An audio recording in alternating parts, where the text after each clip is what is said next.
Good morning students. तो अब तक हमने पिछले लास्ट वीडियोज में कवर कर लिया है स्टार डेल्टा टॉपिक। आज के नेक्स्ट टॉपिक में हम लोग आज के नेक्स्ट वीडियोज में नेक्स्ट टॉपिक कवर करेंगे जिसका नाम है किरचॉफ्स लॉ, जो कि सर्किट एनालिसिस का एक और मेथड है जिसको कहते हैं किरचॉफ्स लॉ, जिसमें दो लॉ पाए जाते हैं जो कि आपने इंटरमीडिएट में पढ़ रखा होगा, जिसको आप लोग कहते हैं किरचॉफ्स वोल्टेज लॉ, एक कहते हैं किरचॉफ्स करंट लॉ।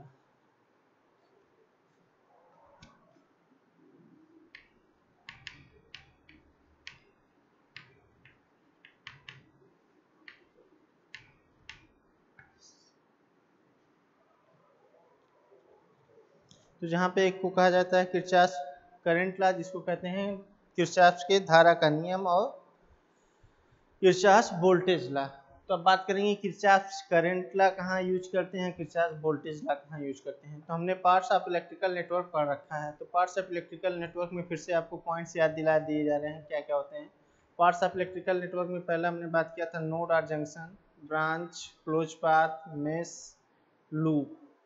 तो बात करेंगे जहां भी नोड और जंक्शन दिखेगा वहीं पे किरचॉफ्स लॉ अप्लाई होता है।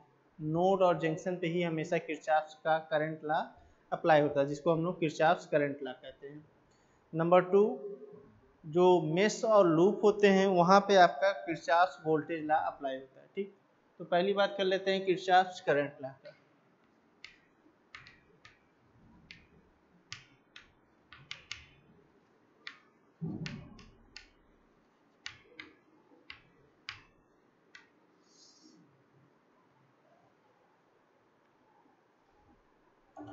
तो यहाँ पे किरचॉफ्स करंट लॉ को बात करेंगे, इसके स्टेटमेंट की बात करेंगे कि किरचॉफ्स करंट लॉ क्या कहता है। तो किरचॉफ्स करंट लॉ क्या कहता है उसके बारे में डिस्कस करने जा रहे हैं हम लोग। तो किरचॉफ्स करंट लॉ कहता है कि किसी संधि पे आने वाली धाराओं का बीजगणितीय योग उसी सेम संधि पे से जाने वाली धाराओं के बीजगणितीय योग के बराबर होता है। ठीक, यानी कि इसको इस तरीके से कहेंगे, the algebraic sum of all current towards a node or junction is equal to the algebraic sum of all outgoing current from the same node or junction। Clear, किसी नोड पे या जंक्शन पे आने वाली धाराओं का बीजगणितीय योग जो होगा उसी नोड से जाने वाली धाराओं के बीजगणितीय योग के बराबर होगा। क्लियर, यहाँ पे आपको एक बार बता दिया जा रहा है लिख के।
क्लियर, क्या लिखा गया है यहाँ पे, the algebraic sum of all incoming current towards a node or junction is equal to the algebraic sum of all outgoing current outwards from the same node or junction।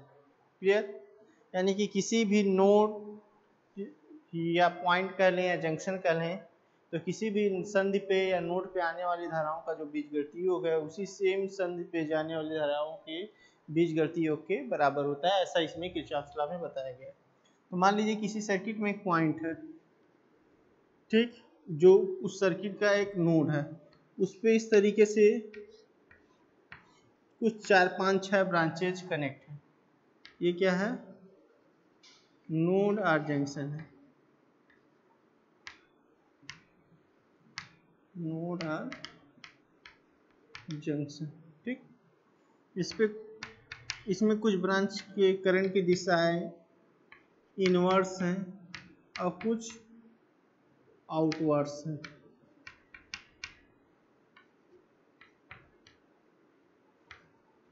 ठीक, तो इनवर्स हैं outwards हैं, इसकी पहचान कैसे करना है, को जो आपका करंट का जो एरो हेड है उससे आप पहचान करेंगे कौन सा इनवर्स है कौन सा आउटवर्ड्स है। ठीक, तो इनवर्स मतलब जो जिस एरो का डायरेक्शन या जिस एरो का हेड किधर हो, नोड की तरफ हो, और जिस एरो का हेड क्या हो, नोड से बाहर की तरफ हो, तो वो आउटवर्ड्स में जाएंगे। जिस एरो का हेड क्या होगा, नोड से बाहर की तरफ होगा, वो आउटवर्ड्स डायरेक्शन में होंगे।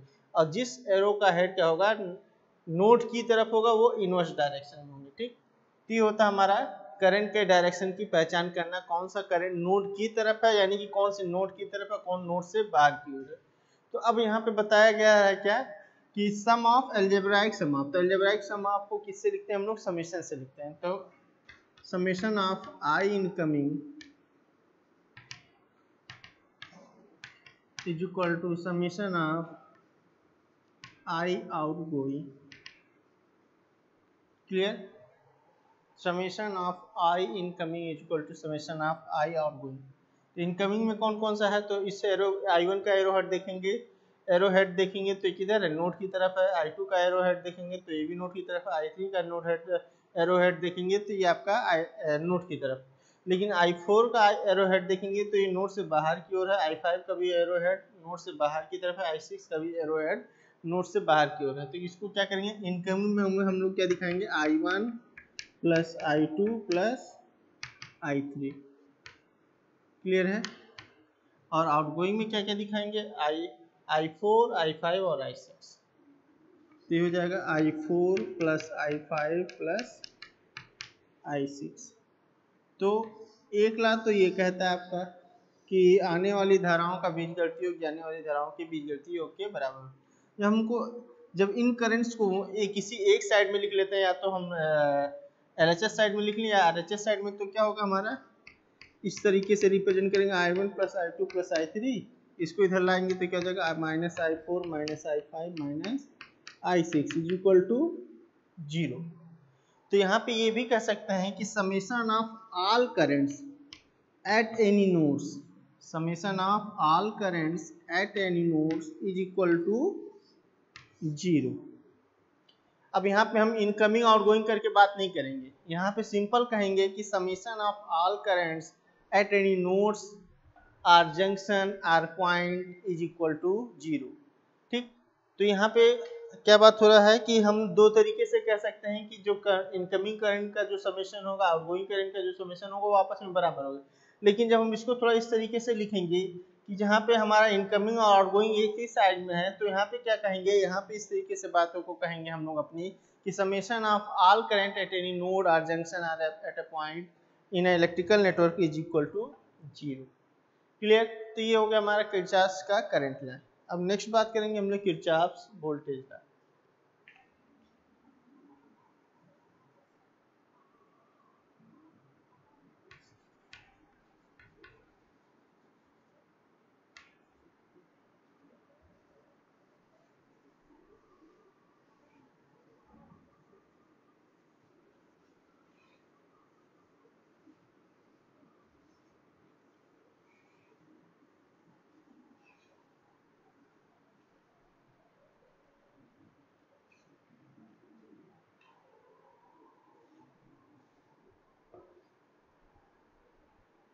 तो किरचॉफ वोल्टेज लॉ में क्या बताया गया है, किरचॉफ वोल्टेज लॉ में इस तरीके से बताया गया है कि किसी बंद पास में, पास किसको कहते हैं, मेश को कहते हैं, किसी बंद पास में लगे हुए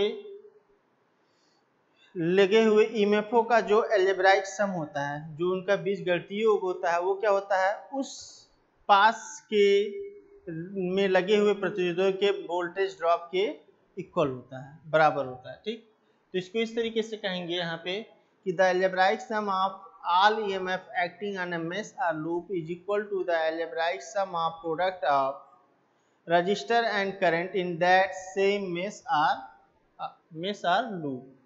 तो यहाँ पे इस तरीके से कहेंगे, देखें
तो इस तरीके से हम लोग कहेंगे कि the algebraic sum of all EMF acting the, फिर से देखिए यहाँ पे the algebraic sum of all EMF acting on a mesh और loop is equal to the algebraic sum of product of resistor and current in the same mesh और loop. ठीक, तो इस तरीके से हम कह सकते हैं कि किसी भी मेश या लूप पे लगने वाले जितने भी ईएमएफ हैं उनका जो अलजेब्राइक सम होगा उसी सेम मेश लूप में लगे हुए रजिस्टर और करंट के गुणनफल के बीजगणितीयों के बराबर होगा। तो इसको हम लोग किस तरीके से बताते हैं, sigma E is equal to sigma I R, या इस तरीके से ई को ईएमएफ को क्या कहते हैं, voltage, sigma V is equal to sigma I R. ये होता है हमारा किरचॉफ वोल्टेज लॉ। ठीक, या कहीं कहीं भी आपको इस तरीके से लिखा मिलेगा, sigma V minus sigma I R is equal to 0, इस तरीके से हमको दिखा मिलेगा। ठीक, अब बात करेंगे कि इसका यूज किस तरीके से करते हैं। तो 2 पॉइंट पहले हम लोग नोट करेंगे कि नोट नंबर 1 कि क्या, नोट नंबर 1 ये कहता है कि केसीएल किसको कहते हैं, किरचॉफ करंट लॉ को। KCL is always applied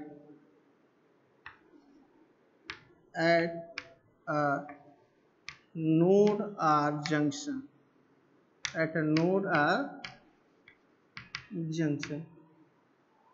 but number 2 note में क्या कहेंगे, केवीएल किसको कह रहे हैं, इसको कह रहे हैं, किरचॉफ करंट लॉ को कह रहे हैं। KVL is always apply at a mesh और लूप। क्लियर। तो पहले 2 चीज हमको ध्यान देना है कि जो केसीएल लगाते हैं हम लोग कहाँ लगाते हैं, हमेशा नोड और जंक्शन पे लगाते हैं, और केवीएल कहाँ लगाते हैं, हमेशा मेश और लूप में। मतलब आपको ये नहीं कहना, अगर अगला कोई कह रहा है, अगर आपकी क्लास में कहा जा रहा है कि केसीएल लगाइए, तो आपको ये नहीं पूछना है कि किस मेश में, आपको ये पूछना है कि किस नोड पे। अगर आपसे ये कहा जा रहा है कि केवीएल लगाइए, तो आपको ये कोई क्रॉस क्वेश्चन नहीं करना है कि किस नोड पे, आपको ये क्रॉस क्वेश्चन करना है कि किस मेश में, मेश 1 में लगाएं कि मेश 2 में लगाएं कि मेश 3 में लगाएं। आपका अगर ये क्रॉस क्वेश्चन है कि किस नोड पे लगाएं, तो यानी कि अभी आप केसीएल और केवीएल का यूज करना नहीं सीखे। तो पहले तो ये आप बेसिक डिफरेंस सीखेंगे कि केसीएल कहाँ अप्लाई होता है और केवीएल कहाँ अप्लाई होता है। केसीएल हमेशा नोड और जंक्शन पर अप्लाई होता है, और केवीएल हमेशा मेश और लूप में अप्लाई होता है। क्लियर। अब बात करेंगे कि केवीएल अप्लाई करने से पहले आपको कुछ साइन कन्वेंशन है जिसको आपको जानने चाहिए, तभी आप कब साइन प्लस साइन को यूज करना है, कब माइनस साइन को यूज करना है, आप इसको क्लियर समझ पाएंगे। क्योंकि जब मेश दिखेगा आपको तो कुछ बैटरी इस तरीके से जुड़े होंगे कि उसके पॉजिटिव प्लेट ऊपर होगा, नेगेटिव प्लेट नीचे होगा। लेकिन कभी कभी आपका जो पॉजिटिव प्लेट हो सके ऊपर हो और नेगेटिव प्लेट ऊपर और पॉजिटिव प्लेट नीचे हो। या तो पॉजिटिव प्लेट एक बार दिखेगा आपको कि लेफ्ट में है और नेगेटिव प्लेट राइट में है, और फिर एक बार दिखेगा कि नेगेटिव प्लेट लेफ्ट में है और पॉजिटिव प्लेट राइट में है।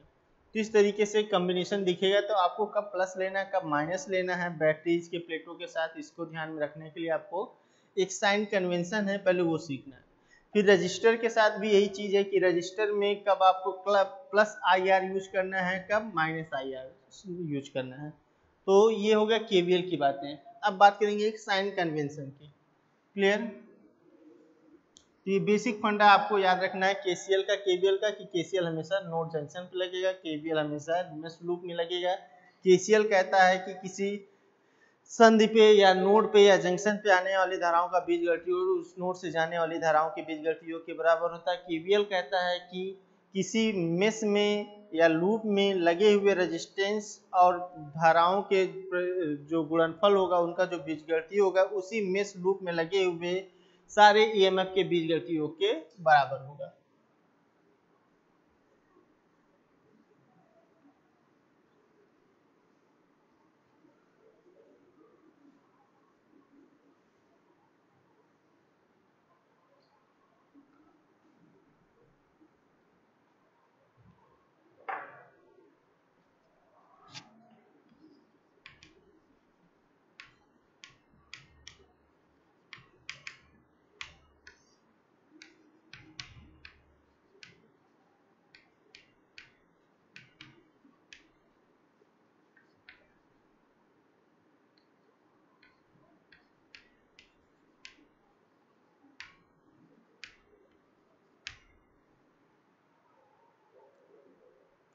तो साइन कन्वेंशन में पहला सीखेंगे हम फॉर बैटरी या वोल्टेज सोर्स के लिए। तो हमने आपको बताया था बैटरी लगभग कितने तरीके से जुड़ा रहेगा आपके।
ठीक, तो एक क्लोज वो लिए हैं जिसमें हमने 4 बैटरी जोड़ रखा है, एक 9 वोल्ट का, एक 10 वोल्ट का, एक 11 वोल्ट का, एक 12 वोल्ट का।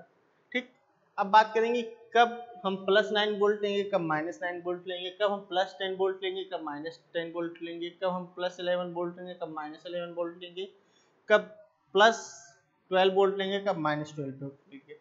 अब बात करेंगे कि पहले ये जानेंगे कि बैटरी में 2 प्लेट्स होते हैं, एक को कहते हैं पॉजिटिव, एक को कहते हैं निगेटिव।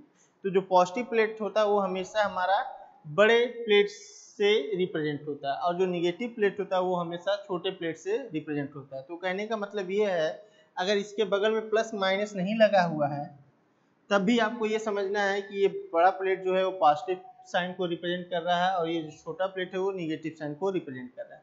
अब बात करेंगे क्या कि सर्किट की एनालिसिस मैक्सिमम 2 वे में हो सकता है। एक आपका होगा क्लॉकवाइज, एक होगा एंटी क्लॉकवाइज। ठीक, एक होगा हमारा कौन सा क्लॉकवाइज और एक होगा हमारा एंटी क्लॉकवाइज। तो क्लॉकवाइज में हम लोग मूव करेंगे ए से बी, बी से सी, सी से डी और डी से ए। और एंटी क्लॉकवाइज में हम लोग कैसे मूव करेंगे, ए से डी, डी से सी, सी से बी, बी से ए। ठीक, तो इसका सीधा कॉन्सेप्ट है we always choose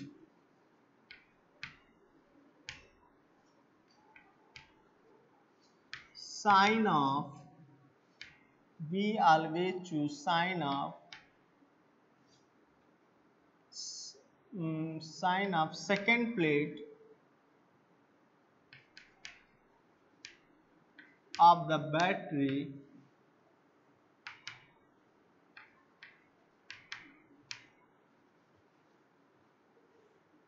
either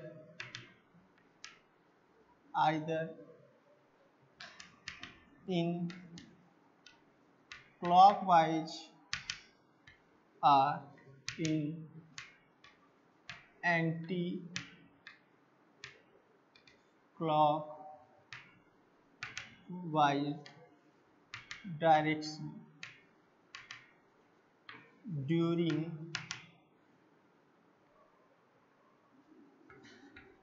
analysis of the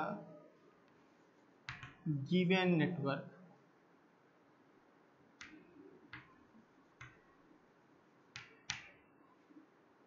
clear? तो बैटरी के लिए क्या बताया जा रहा है, अगर जब कभी भी आपको बैटरी दिखे तो हमको क्या करना है, we always choose the sign of the second plate of the battery either in clockwise or in anti-clockwise direction during analysis of the given network. तो कहने का मतलब है कि अगर जब भी हमको किसी सर्किट की एनालिसिस करनी होगी और उसकी हम बात करेंगे कि उसमें साइन कन्वेंशन के दौरान कौन सा साइन यूज करना है, तो आपको हमेशा ये कंसेप्ट ध्यान में रखना है कि हम जब भी हमको कभी भी कोई सी मतलब कौन सा साइन चूज करना है तो उसके लिए एक कंसेप्ट बना के चलेंगे, सेट करके चलेंगे कि हमेशा जो सेकंड प्लेट होगा उसका साइन यूज करेंगे। तो एक बार पहले हम लोग बात कर लेते हैं in clockwise direction, in clockwise direction, ठीक।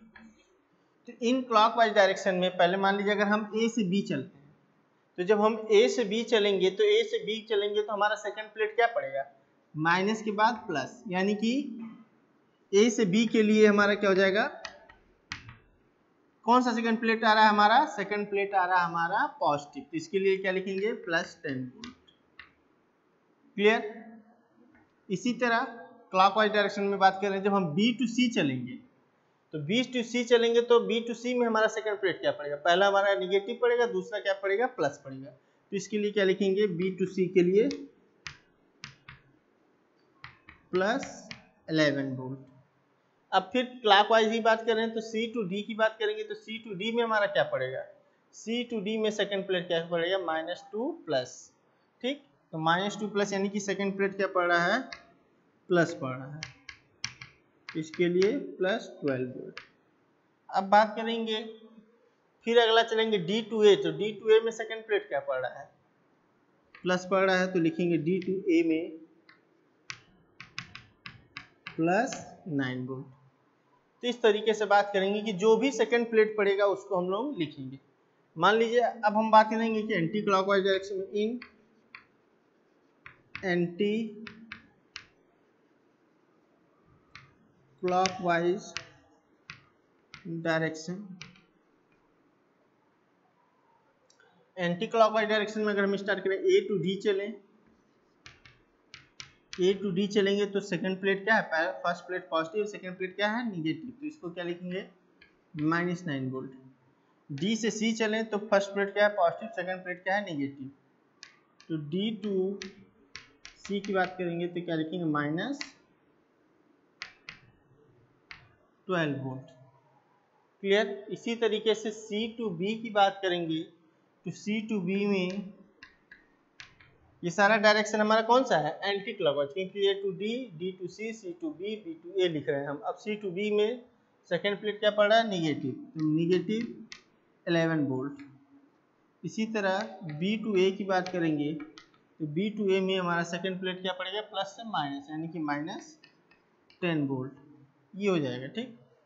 तो ऐसा नहीं है कि हमेशा क्लॉकवाइज में सारी वैल्यू आपको पॉजिटिव दिखेगी और एंटी क्लॉकवाइज में सारी वैल्यू निगेटिव दिखेगी।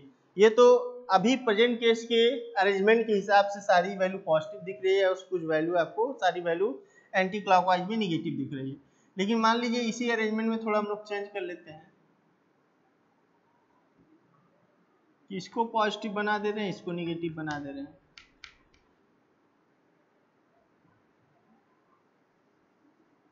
यहाँ भी यही कर ले रहे हैं, इसको निगेटिव इसको पॉजिटिव बना ले रहे हैं। अब देखें ऐसे केस में क्या होगा, जब ए टू बी चलेंगे तो ए टू बी चलेंगे तो फर्स्ट प्लेट क्या हो गया पॉजिटिव, दूसरा वाला क्या हो गया निगेटिव, यानी कि यहाँ पे क्या लिखेंगे निगेटिव, क्योंकि हमको हमेशा क्या चूज करना है बैटरी के लिए निगेटिव सेकंड प्लेट का साइन, तो सेकंड प्लेट क्या हो जाएगा माइनस। अब बात करेंगे बी टू सी जब चलेंगे क्लॉकवाइज डायरेक्शन में तो सेकंड प्लेट माइनस के बाद प्लस, तो सेकंड प्लेट सही लिखा हुआ। लेकिन जब सी टू डी चलेंगे तो अब सेकंड फर्स्ट प्लेट पॉजिटिव है और सेकंड प्लेट क्या है निगेटिव है, तो यानी कि यहाँ पे आपको चेंज कर देना है, यानी कि क्या बताना है -12 वोल्ट। और डी टू ए में फर्स्ट प्लेट माइनस है सेकंड प्लेट पॉजिटिव है, तो यानी कि ये +9 वोल्ट सही है वो। अब बात करेंगे इन एंटी क्लॉकवाइज डायरेक्शन में, तो एंटी क्लॉकवाइज डायरेक्शन में ए टू डी में फर्स्ट प्लेट पॉजिटिव है सेकंड प्लेट निगेटिव है, तो ये सही है। फिर नेक्स्ट डी टू सी में से फर्स्ट प्लेट निगेटिव है सेकंड प्लेट पॉजिटिव, यानी कि ये +12 वोल्ट होगा। फिर इसी तरह सी टू बी में फर्स्ट पॉजिटिव सेकंड निगेटिव, ये तो सही है। लेकिन जो बी टू ए है उसमें फर्स्ट निगेटिव है सेकंड पॉजिटिव है, तो इसको +10 लिखेंगे। तो कहने का मतलब ये है कि आपको हमेशा जो साइन चूज करना है प्लेटों के अरेंजमेंट के हिसाब से चूज करना है। ऐसा नहीं कि पिछली बार की तरह कि क्लॉकवाइज में पढ़ रहा है तो सब पॉजिटिव और एंटी क्लॉकवाइज में पढ़ रहा है तो सब निगेटिव, ऐसा नहीं है।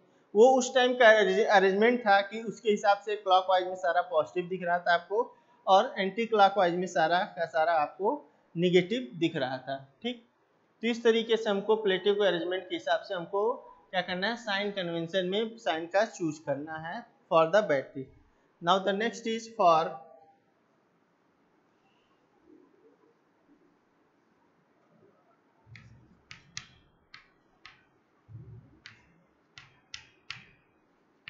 Current source.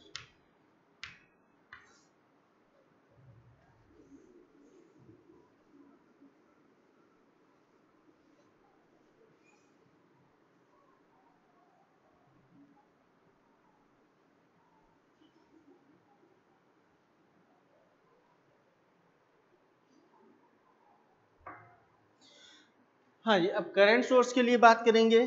करंट सोर्स के लिए क्या है बात है कि करंट सोर्स में आपको कब प्लस लेना है कब माइनस लेना है, उसके लिए क्या सीधा कंसेप्ट है कि अगर करंट सोर्स का जो डायरेक्शन होगा आपके ऑब्जर्वेशन डायरेक्शन में होगा तब तो आप प्लस लेंगे, अदरवाइज उसको आप माइनस में लेंगे। कहने का मतलब ये है कि अगर करंट सोर्स का कोई डायरेक्शन है उस डायरेक्शन में आपका ऑब्जर्वेशन है, मतलब अगर करंट सोर्स का डायरेक्शन ए टू बी है और आपके ऑब्जर्वेशन का भी डायरेक्शन ए टू बी है, अगर करंट सोर्स की वैल्यू वहाँ पे 10 एम्पियर दिया हुआ है तो उस केस में आपको जो वैल्यू लेना है वो कितना लेना है +10 एम्पियर लेना है। लेकिन अगर आपके ऑब्जर्वेशन का डायरेक्शन क्या हो गया बी टू ए हो गया तो उस केस में आपको कितना क्या लेना है -10 एम्पियर लेना है, ठीक।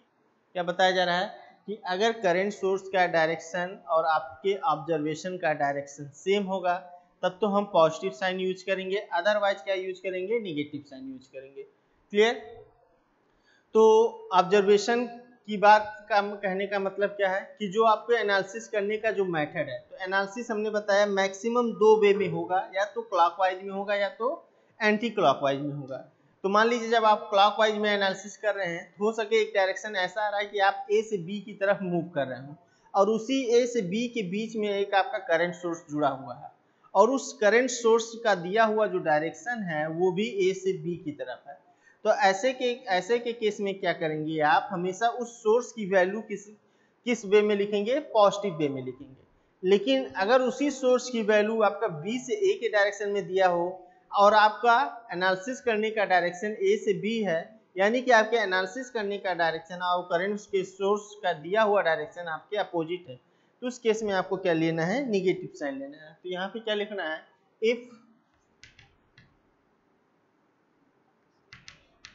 if current source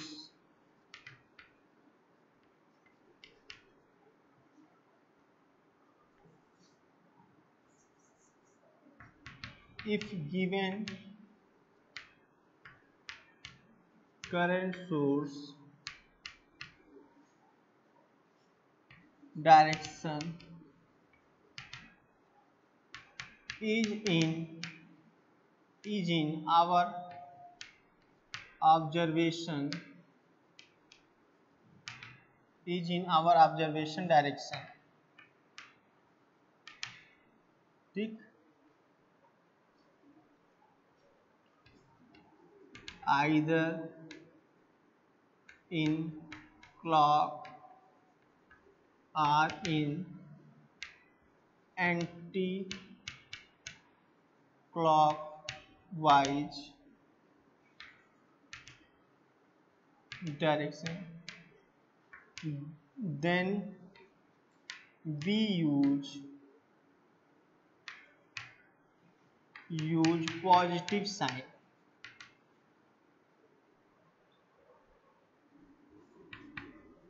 Otherwise use negative sign. Clear? ये आपको बताया जा रहा है, ठीक, कि अगर आपका किसी भी करंट दिए हुए करंट सोर्स के लिए क्या होगा कि करंट सोर्स का डायरेक्शन आपके ऑब्जर्वेशन डायरेक्शन के क्या हो, सेम हो। ऑब्जर्वेशन डायरेक्शन कुछ भी हो सकता है, आपका क्लॉकवाइज भी हो सकता है और एंटी क्लॉकवाइज भी हो सकता है, ये फिक्स नहीं है। आप ये आपका सर्किट के एनालिसिस के दौरान का डायरेक्शन है कि अगर आपके ऑब्जर्वेशन का डायरेक्शन क्या हो, कुछ भी हो, क्लॉक हो या एंटी क्लॉकवाइज हो, लेकिन उस डायरेक्शन में करंट सोर्स का डायरेक्शन है, तो उस केस में वी यूज पॉजिटिव साइन। अगर वहां पे करंट की वैल्यू 10 एम्पियर दिया है तो हम लोग लिखेंगे प्लस 10 एम्पियर, ठीक। अगर ऐसा नहीं है, otherwise we use negative sign. अगर ऐसा नहीं है तो हम लोग क्या यूज करेंगे, निगेटिव साइन यूज करेंगे। क्लियर है? तो ये हो गया किसके लिए, फॉर करंट सोर्स। अब हम लोग बात करेंगे for registers.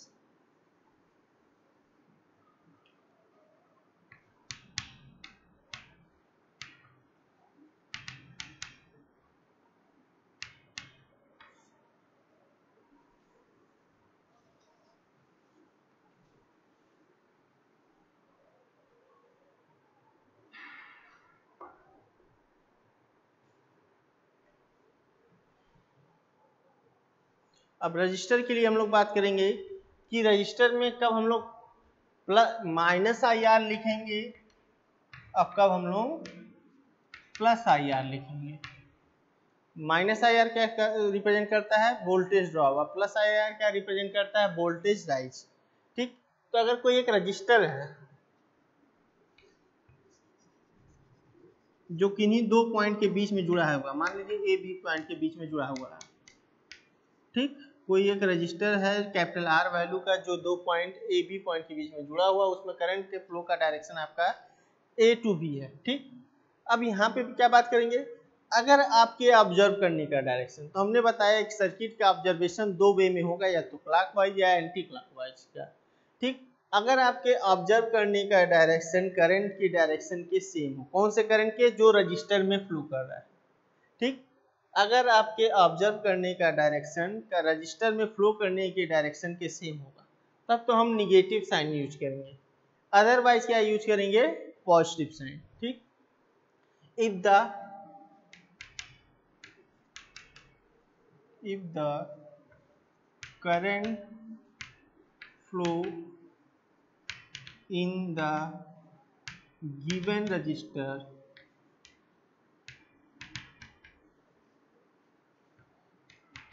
is in our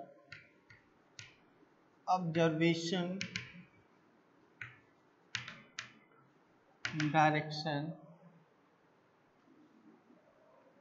either in clock or anti-clock wise, then we use negative sign. It means minus IR.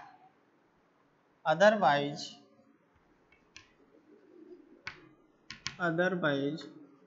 we use positive sign. It means plus IR. Clear? तो ये बताया जा रहा है कि अगर आपको रजिस्टर के लिए क्या बताया जा रहा है कि जब रजिस्टर दिखेगा और केवीएल हम लोग लगाने जाएंगे तो रजिस्टर हमेशा I इंटू आर के फॉर्म में लिखाता है, केवल रजिस्टर हम लोग नहीं लिखते हैं केवीएल अप्लाई करते टाइम। तो या तो वो माइनस आई आर होगा या तो प्लस आई आर होगा। कब माइनस आई आर होगा कब प्लस आई आर होगा उसको समझने के लिए एक बार फिर से आपको यहाँ समझा दिया जा रहा है कि अगर कोई given resistance capital R value का है जो ए बी पॉइंट के बीच में कनेक्ट है और उसमें करंट के फ्लो का डायरेक्शन भी ए टू बी है, लेकिन अब बात किया जा रहा है कि जो आप सर्किट की एनालिसिस कर रहे हैं जो मैक्सिमम दो वे में हो सकता है, क्लॉकवाइज या एंटी क्लॉकवाइज। तो अगर आपके ऑब्जर्व करने के डायरेक्शन में इस रजिस्टर अगर आपके ऑब्जर्व करने के डायरेक्शन में इस रजिस्टर में फ्लो करने वाला करंट है तब तो आप निगेटिव साइन यूज करेंगे और वहां लिखेंगे माइनस आई आर। अगर ऐसा नहीं है तब आप पॉजिटिव साइन यूज करेंगे और वहां लिखेंगे प्लस आई आर। यहाँ देखिए क्लियर लिखा हो, if the current flow in the given resistor, कोई जो भी करंट फ्लो होगा गिवन रजिस्टर में, if is in our observation direction. Observation direction किसको कह रहे हैं, वो हमारा दोनों तरीके का हो सकता है, तो क्लॉक हो सकता है और एंटी क्लॉकवाइज भी हो सकता है, क्लॉकवाइज भी हो सकता है एंटी क्लॉक।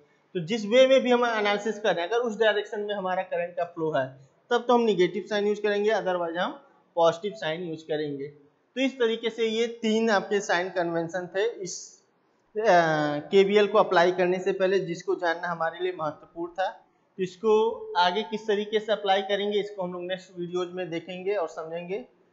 तो तब तक के लिए धन्यवाद, थैंक यू। अब नेक्स्ट वीडियोज में आपसे मिलते हैं।